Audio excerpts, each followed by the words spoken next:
Epstein files, जिसका नाम पड़ा जेफरी एप्स्टीन के नाम पर। इस वीडियो में आपको उसके एविडेंस क्लिप्स भी दिख जाएंगे, जिन्हें हम बोल नहीं सकते, वो सिर्फ आपको देख के समझना होगा। एक ऐसा चेहरा जिसके आसपास इतनी ज्यादा डार्क कहानियां और एलिगेशंस घूमती हैं कि अगर उन सब का हिसाब लगाया जाए तो एक पूरी पॉडकास्ट सीरीज बन जाए। कहते हैं वॉल स्ट्रीट के स्ट्रगल के दौरान एप्स्टीन ने एक फैसला लिया था कि पैसा और शोहरत पाने के लिए चाहे उसे किसी भी हद तक क्यों न जाना पड़े। कंस्पिरेसी थ्योरिस्ट्स का मानना है एप्स्टीन कभी अकेला नहीं था, उसके पीछे एक सिस्टम था, ऐसे लोग जो गवर्नमेंट से जुड़े हुए थे और ऐसे नाम जो पब्लिक कभी इमेजिन भी नहीं कर सकती। कुछ थ्योरीज कहते हैं उसके काम इतने डिस्टर्बिंग थे कि आम इंसान उन्हें सिर्फ सपने में भी सोचकर घबरा जाए। एप्स्टीन के खिलाफ जो एलिगेशंस की लिस्ट है वो हर साल और लंबी होती जा रही है। हर कुछ महीने में कोई नया क्लेम, कोई नया डॉक्यूमेंट या फिर कोई ऐसी बात जो सीधा दिल और दिमाग दोनों को हिला दे। अब रिसेंटली इंटरनेट पर कुछ और भी शॉकिंग कंस्पिरेसी क्लेम सर्कुलेट हो रहे हैं, जैसे न्यूयॉर्क के एक पावरफुल पॉलिटिकल फिगर से एप्स्टीन का सीक्रेट बायोलॉजिकल लिंक होने का र्यूमर, या फिर ये थ्योरी कि एप्स्टीन का नाम सतोशी नाकामोटो के साथ जुड़ा जाता है, जो बिटकॉइन के मिस्टीरियस फाउंडर का एलियस माना जाता है। और लोग ये भी कह रहे हैं कि जैसे जैसे एप्स्टीन फाइल्स का जिक्र वापस शुरू हुआ, बिटकॉइन की वैल्यू में इंस्टेबिलिटी दिखने लगी।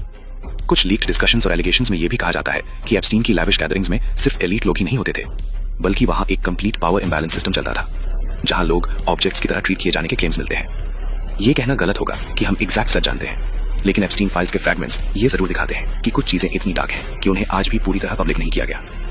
इंटरनेट के डार्केस्ट कॉर्नर्स में और भी एक्सट्रीम र्यूमर्स मिलते हैं, जैसे elite ritualistic practices, symbolic dominance theories और ह्यूमन मोरालिटी के खिलाफ जाने वाले क्लेम्स। इन बातों का कोई ऑफिशियल कंफर्मेशन नहीं है, लेकिन कंस्पिरेसी वर्ल्ड में इन्हें एलीट रिचुअल मिथ्स के नाम से जाना जाता है। सवाल सिर्फ ये नहीं है कि एप्स्टीन कौन था, सवाल ये है अगर सब कुछ बस झूठ था तो एप्स्टीन फाइल्स आज भी सील क्यों हैं? क्यों इतने सारे नाम रिडैक्ट किए गए? क्यों इतनी सारी चीजें नेशनल सिक्योरिटी के नाम पर छुपा दी गई? जेफरी एप्स्टीन मर गया, लेकिन उसके आसपास घूमती कहानियां नहीं। या तो ये सब सिर्फ कंस्पिरेसी है या फिर दुनिया का सबसे बड़ा राज। आगे और जानकारी के लिए हॉरर रिच को फॉलो करना मत भूलना। Who was really behind Bitcoin? Really behind Bitcoin? You would run as fast as you fucking could to sell it. I know.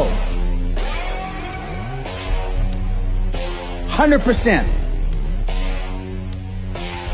If you knew who owned Bitcoin or who started Bitcoin, you had Bitcoin, you couldn't sleep at night. I know. 100%. And when the real founder of Bitcoin comes out, it is my humble opinion, and there's nothing humble about me, Bitcoin will go to fucking zero. One day. And a microsecond.